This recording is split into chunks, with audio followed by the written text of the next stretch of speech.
Ramírez. ¡A su orden, mi sargento! Ahí en la colina al frente hay un soldado enemigo y no nos deja avanzar con sus tiros y su maldita puntería.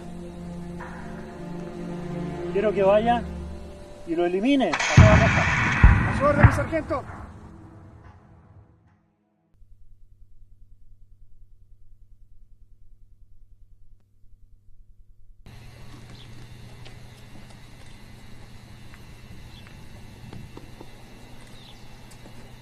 Mi memoria se va atrás en el tiempo, en aquellos primeros momentos en que me encontraba junto a la tropa reunida en Iquique, en espera de la partida hacia las costas de Quintero.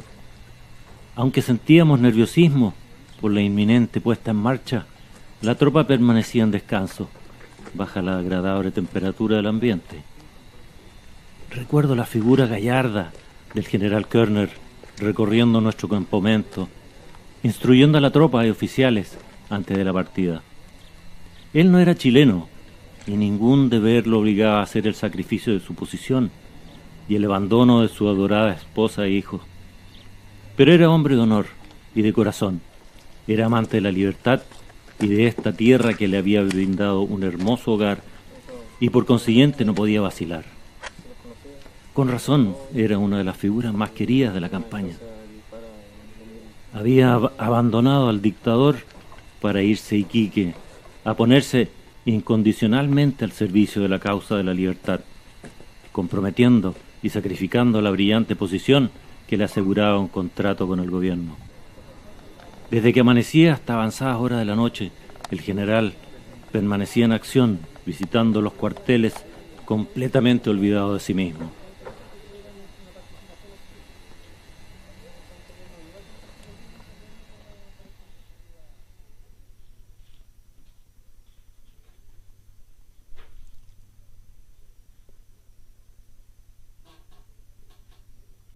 También recuerdo claramente el día 19 de agosto, cuando realizamos el desembarco en las costas de Quintero. Todo era nerviosismo, se escuchaban las órdenes, las voces de los soldados, el trepidar de los bultos y las botas sobre la cubierta. El día anterior, a las 5 de la tarde, se habían reunido a la altura de Quintero los 16 buques, transportando 10.000 soldados y gran cantidad de elementos, así como caballos, mulas y artillería, los que desembarcarían para tomar acción en la batalla que se libraría en el poblado de Concón. Junto con la primera campanada de las 5 de la tarde, se interrumpió el bullicio para dar lugar al silencio más profundo. Se leyeron al mismo tiempo en todos los barcos una proclama dirigida a la Marina por el comandante jefe don Jorge Montt y otra al ejército del ministro de Guerra señor Holley y del general del Canto. Al terminar la lectura, se prorrumpió en hurras y vivas a Chile, acompañados por los acordes del himno nacional.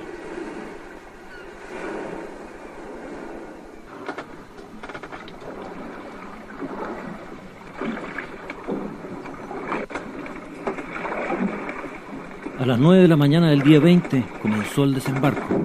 Apenas se habían liberado las anclas, se pusieron a flote las 16 lanchas planas preparadas para este efecto, y que los transportes traían amarradas a sus costados. Cada una tenía capacidad para 110 hombres. Durante la noche se había realizado la distribución de los víveres y las municiones, preparando todo para el próximo desembarco. Se había elegido la playa de Quintero como la más favorable para realizar esta labor, a pesar de ser nuestro objetivo la plaza de Valparaíso.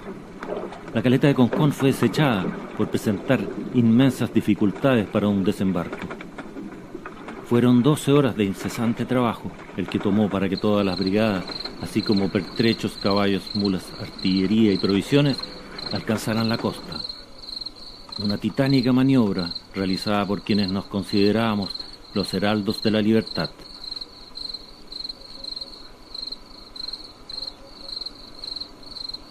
Inmediatamente después de formados los cuerpos en tierra, se nos dio la orden de ponernos en movimiento, en dirección al sur, hacia las riberas del río Aconcagua.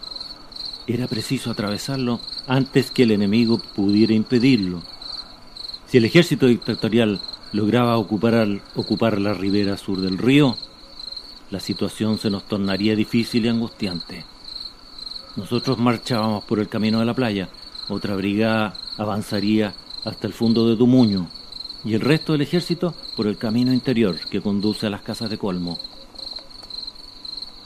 Después de muchas horas de marcha y debido a la oscuridad reinante, se nos hizo imposible encontrar la ruta, quedando totalmente desorientados. Acordamos esperar la claridad del nuevo día para retomar la marcha. Así nos daríamos además algunas horas de descanso.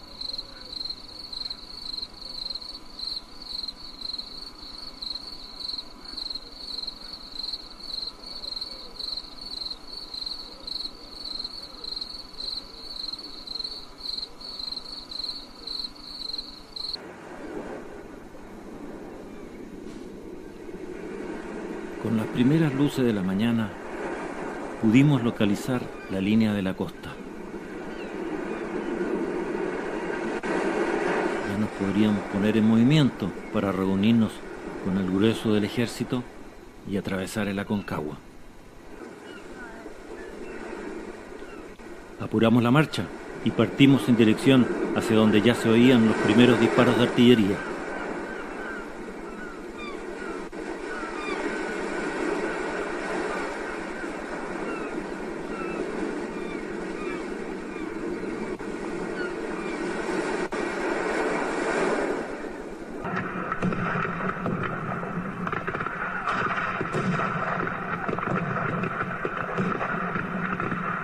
El momento decisivo, el momento de acción que tanto tiempo y con tanta paciencia había llegado. Serían nuestras primeras acciones en batalla.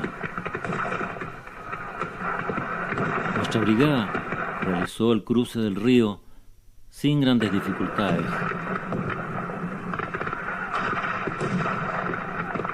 En cambio, el resto del ejército, que fue sorprendido por un nutrido fuego de fusilería que no podía ser respondido, ya que los hombres debían prestar atención y cuidado a sus rifles y cananes.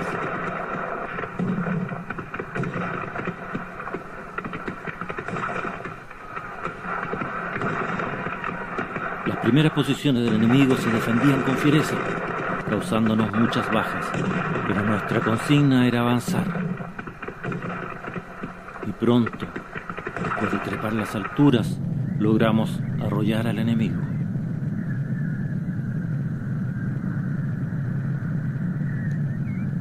En tierra quedaron cientos de cuerpos de soldados muertos y heridos.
Mis recuerdos se remontan al día en que la tranquilidad de mi existencia solo era perturbada en ocasiones por las distintas labores que debería realizar en el campo. Pero mi vida y la de los míos estaba a punto de cambiar drásticamente con la llegada de un emisario que traía una carta. En ella se me informaba que debía incorporarme a las tropas del ejército. Se había tenido noticia de un desembarco de las tropas revolucionarias en Quintero. Desde ese momento, los acontecimientos se sucedieron aceleradamente. Recuerdo a Marcela y sus ojos llorosos cuando nos despedimos, y la incertidumbre de si regresaría con ella y nuestro pequeño hijo recién nacido. El deber me llamaba a defender a nuestro presidente Balmaceda,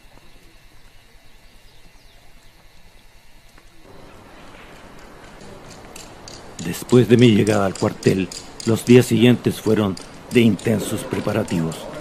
El día 19 llegamos a la estación de Valparaíso, desde donde partíamos en dirección hacia Viña del Mar. A última hora se nos anunció que la partida sería el día siguiente. Sería una larga noche de espera. Cada cual pensaba en el mañana y en sus seres queridos. ¿Cuánto sabría de menos después de la cruenta lucha?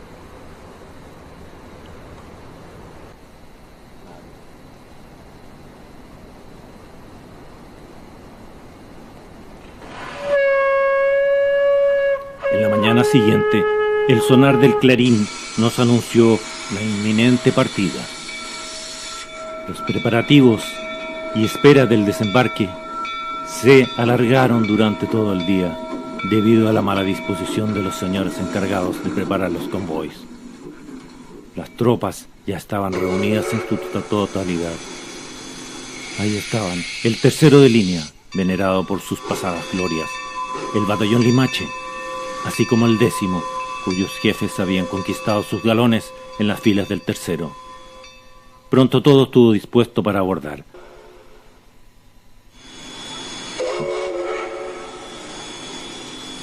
Gran cantidad de gente había llegado para despedir a los suyos, abrazando y estrechando la mano de sus familiares, amigos o conocidos que tal vez ya no volverían a ver. Madres dando los últimos consejos a sus hijos, algunos de muy corta edad, y con la esperanza de que regresarían pronto a casa. Hijas despidiendo a sus padres, con la angustia reflejada en sus rostros. Fueron las últimas imágenes que tuve de Marcela, de su rostro, quebrado por la angustia, como presintiendo que quizá nunca nos volveríamos a ver.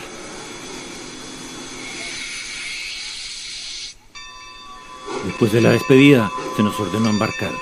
El 1º y 2º batallón embarcó en primer lugar. Finalmente ingresaron las tropas del batallón Limache. Varios cuerpos de la primera división de Santiago se nos unirían en la estación de Viña del Mar. Después los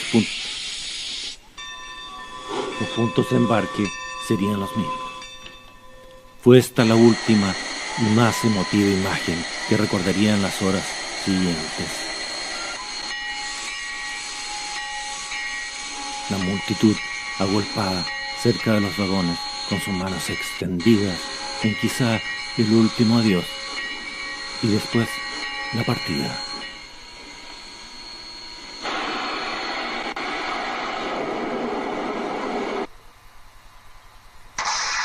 Después de una noche de viaje en tren y una larga caminata, llegamos clareando la mañana a Concón.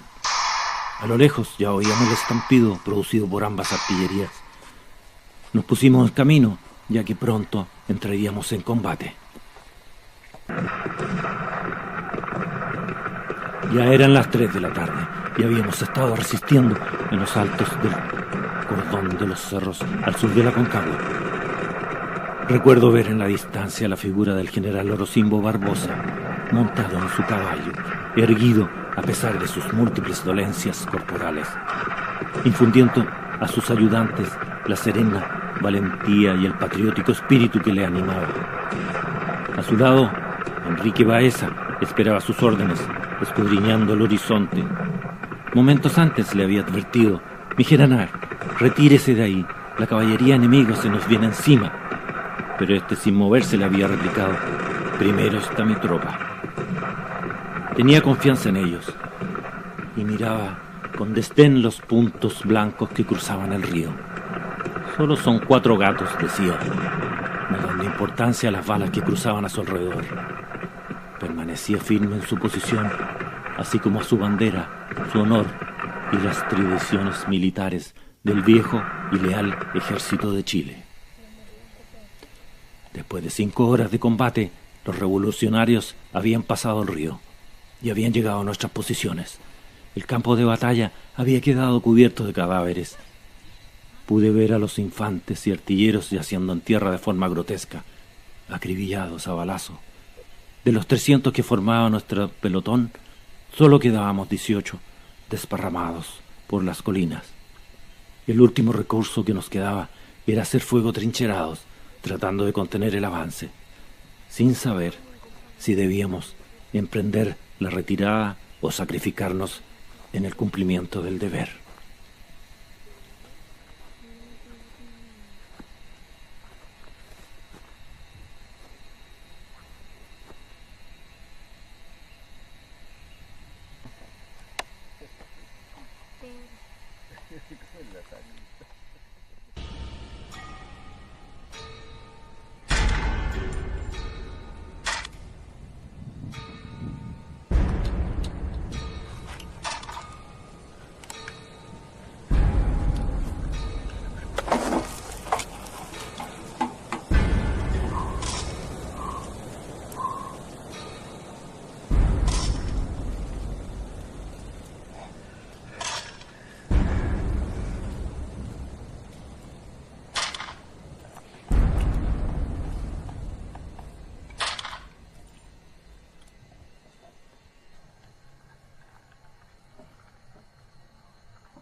El ataque congresista fue tomando las posiciones gobiernistas, quienes no habían formado su línea de combate y trataban de resistir en las posiciones en que se hallaban.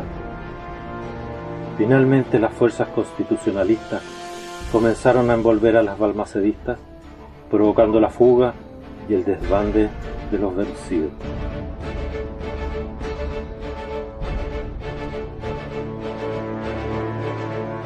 Solo quedaban uno que otro empecinado soldado que, atrincherado en la altura, trataba de contener el avance.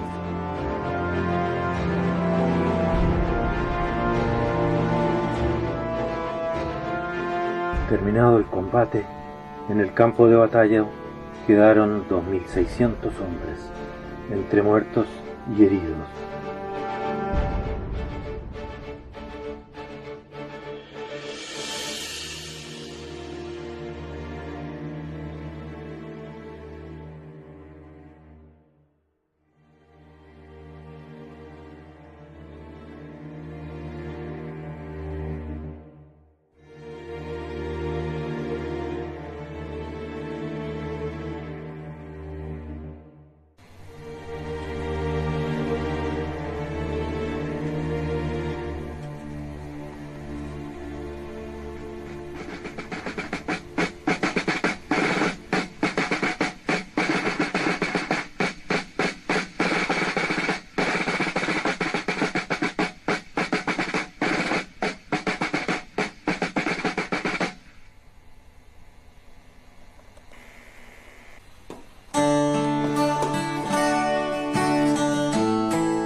Será el trueno y su resonancia,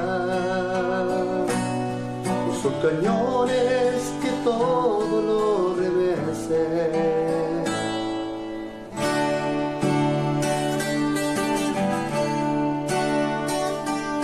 La batalla en ceros y zarzales, son soldados que luchan con fiereza, entre humanos por distintos ideales. Muchos yacen ya entre la maleza, los soldados que se enfrentan con honor, desdeñando esa muerte tan temida.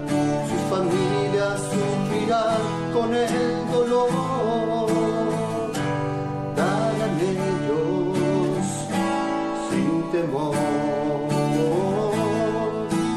Vida por vida, vida por vida, vida por vida. Más de 100 años pasarán y nadie lo olvida, y nadie lo olvida.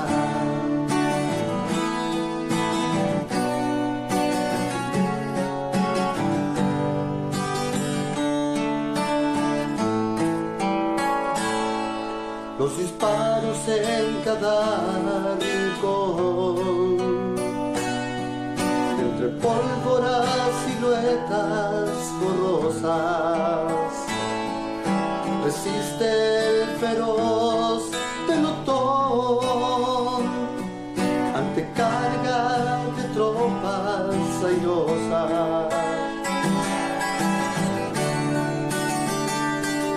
Bajo el cielo los cuerpos heridos,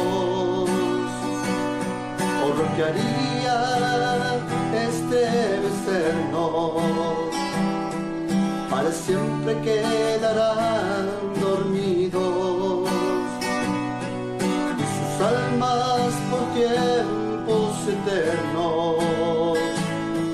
Esta tierra ambos son hermanos, frente a frente, cabeza erguida con el alma, está entre sus manos, darán ellos sin temor.